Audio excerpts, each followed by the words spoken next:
Hello, welcome. I think I've managed to go live on both pages, so this is good. Although, hold on a second. I don't know if I'm live on my other page yet. I guess we'll find out. I'm just gonna wait a few minutes to get started. I wanted to pop on a little early so I can get all this stuff figured out.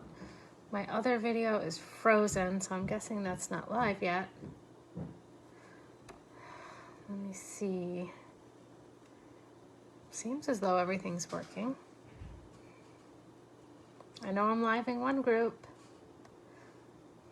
Well, for those of you who haven't seen me live yet, my name is Tina Stinson. So let me know if it's your first time watching any type of live video by me, even if you're watching a replay or you're watching a YouTube video, just comment below and let me know that this is your first time being introduced to me. I am a certified holistic health coach and life coach, and I'm also a culinary nutrition educator, and I specialize in plant-based cooking and eating. So I think I am live in both groups. Every week there's technical difficulties, so I apologize for this little bit of wait time at the beginning. So today for Self-Care Sunday, I'll be talking about how to use compassion and giving, how that contributes to your own self-care.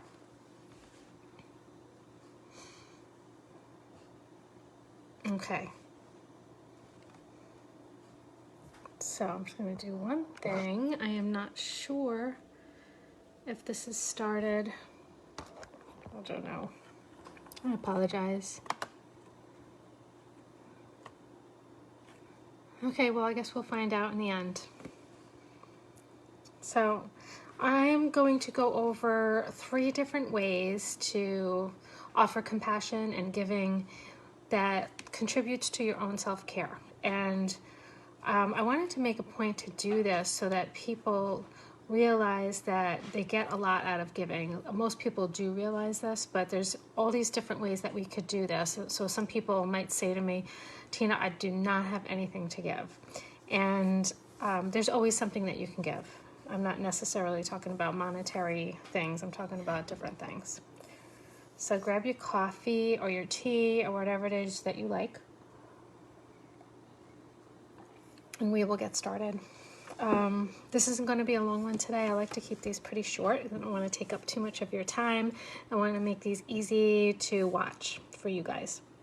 So the 3 different ways that we could do this are we could use compassion, we could use giving and charity, which is kind of like in the same topic. And then the last thing is taking action, okay? And what I mean by taking action is if you have a belief or something that you believe in, or you want to be a part of a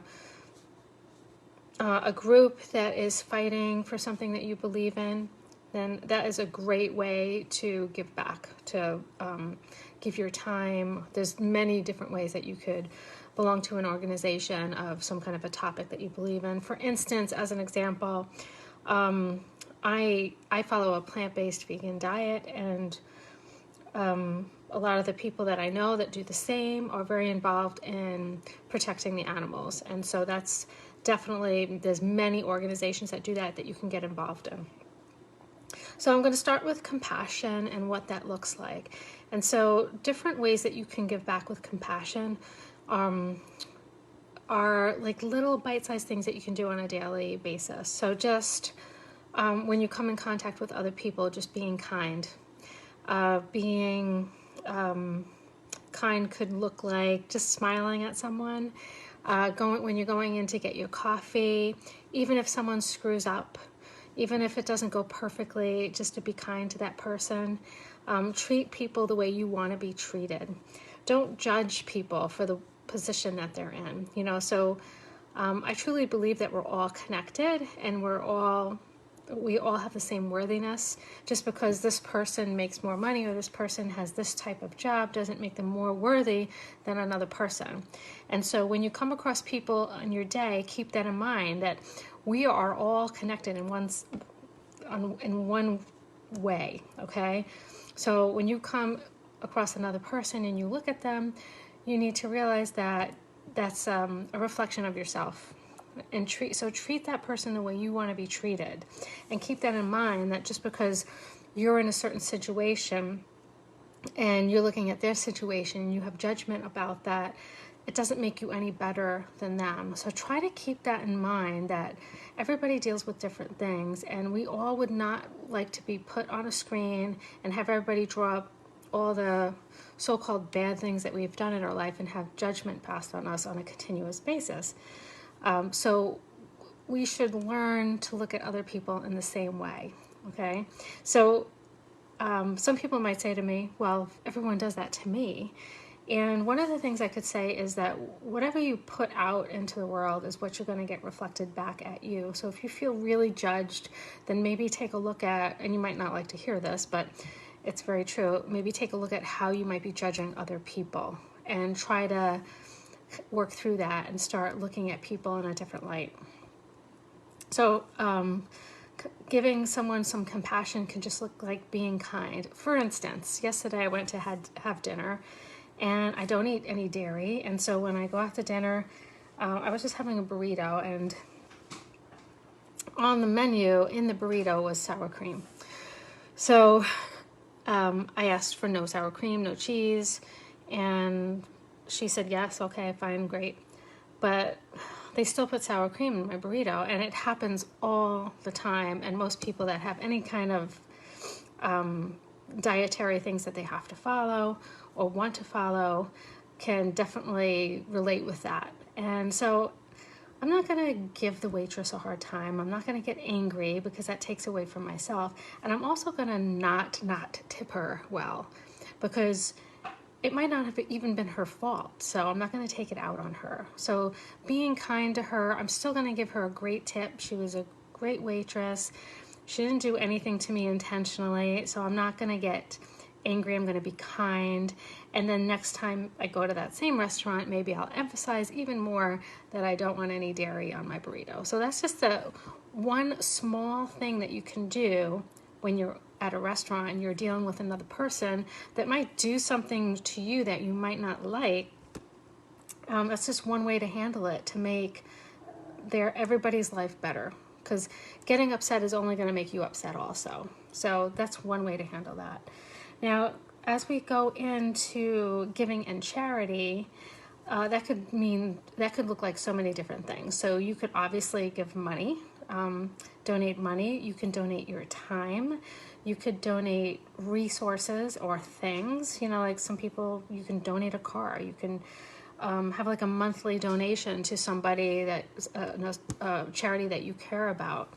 But there's many ways to give to charities that don't involve money, and that would be, like I said, time and also resources. So there's a lot of charities that look for people to help them with social media and many other different things.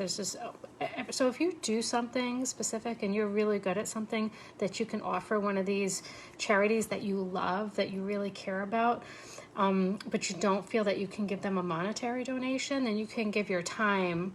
And you can also give your resources. So that's a great way to do that. Like the local dog shelter here always has auctions, and you can give stuff for the auction. So you can get rid of some stuff from your house that somebody else might find valuable and use it that way. That's another way that you could do that. And then the last thing I wanted to talk about is taking action. So, and I'm going to tie this into how this helps your own self-care with the taking action one. So, in the past couple of years, we've all been through a lot of stress, and one of the best ways to handle this stress and anxiety is to do something about it. But a lot of us really just don't know what to do. It's like, what can I do to make this world a better place? And my short answer to that is, it doesn't have to necessarily be. You don't necessarily have to give back to something that's going to affect some of the things that are happening in the world today that we can't control, that are bad, okay? But you giving back and you putting that love and care back into the world will make a difference on many different levels. So even if it's like, I'll go back to the dog shelter again. So even if, you know, animal welfare. Okay, so like I said, I know a lot of people because I eat a vegan diet. A lot of people are involved in many animal welfare organizations. Okay, and what that does for a person when you're upset about the way the animals are treated and you can't stand it, or it might be children, or it might be the way that women are treated, or it might be the way people of color are treated, or whatever is bothering you in the world today. You could become a part of that organization and take action with them in some way, shape, or form, whether you show up to protests, or you give them money, or you can give them resources or your time. And what this does for you is it makes you feel like you're doing something. You are doing something, and it releases some of that stress and anxiety because it gives you a small sense of control. You're doing something about the problem. You're not just sitting there in a state of panic. And so that's how that helps with your own self-care. Another thing that I want you to remember is that a lot of people have a lot of trouble accepting help when they need help. They don't want people to feel sorry for them. They don't want people to think they can't handle things themselves, but we all need help at certain times. And one of the things that we have to realize, that when you have a friend or a family that's trying to help you, that what it does for them is it makes them happy to help you. So you accepting that gift from them, in turn, gives back to them. Okay, so let's flip that on the other side, and you're on the giving side. So you're giving to a family, a friend, an organization, or whatever it might be. When you give to that person or thing, that helps you feel good inside. So this is a great way to add to your self-care and your self-love, and help yourself while you're helping other people. So a lot of people don't think of giving and compassion and charity as them giving back to themselves, but that in turn, that is exactly what you're doing. So this was a very short video, but it was very important because I think that people don't realize the ripple effect that it has when you're giving to other people. It not only helps that person and the people around them, but it also helps you and the people around you. So always think of the other person as a reflection of you in the mirror. So when you're looking at another person or a group of people, always realize that you're connected to them, and treat the world and the people and animals and everybody around you the way that you want to be treated, because that's really whatever you're doing to the world and putting out into the world and giving to the world, that's what's coming back to you. That's how you're treating yourself. So I hope this was helpful, and at the very least, we all have compassion that we can give. We can give a stranger a smile, a compliment. We could be kind, even if we might be judgy and think a person doesn't deserve kindness. We can always be kind, and always know that somebody else, they might be having a bad day. You know, that might be why they're reflecting off of you in a way where you don't feel like you need to be kind to them. So always keep that in mind. Okay, I hope that was helpful, and I hope you have a great Sunday. And if you have any questions, you can comment below, or you can message me directly, and I'll get back to you with them. Please share this group, or share this video with somebody who might need it. I love you. Bye.